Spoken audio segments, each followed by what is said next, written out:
packed Iraq funeral home uncovers toll of Mosul strife. Reuters by Isabel Coles. Qayyara, Iraq. The stench hits you sometime before you achieve the mortuary. One of the most recent setbacks of war between Islamic State aggressors and Iraqi powers are kept. Dr. Mansour Maroof wears a surgical veil as he approaches the funeral home. Frigid delays before pulling open the way to a cold impact. For the sake of God, he says, keeping in mind the dead inside. Around 24 cadavers lie on the floor, some in body packs, a few wrapped in covers and a couple of so destroyed they come in sacks. Nearly every one of them are casualties of the progressing fight to unstick Islamic State activists from Mosul, around 60 kilometers north. On the deadliest day up until this point, 21 bodies landed at the healing facility in the town of Qayyara. The funeral home gives a feeling of the substantial toll the contention is going up against regular people.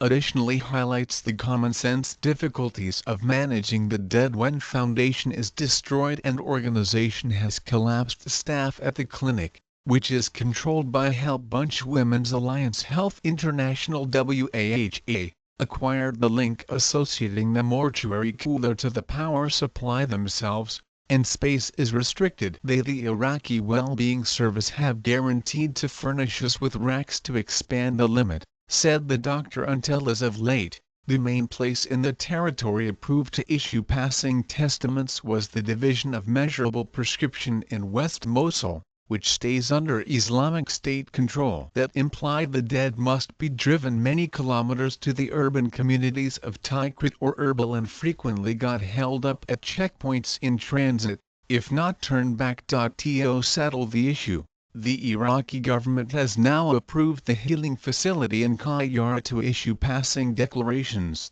with the exception of when the casualty's character or reason for death are unclear. In those cases, the body is exchanged to another funeral home on the eastern side of Mosul, which is under the control of Iraqi security strengths. There, a post-mortem examination is directed if fundamental, and the body is covered in a numbered grave so it can be found in future should somebody come seeking. We sit tight for a period before covering the body, depending how full the refrigerators are, said Dr. Madar Alamari, who is accountable for the funeral home. The sound of active cannons in the background. Alamari declined to saw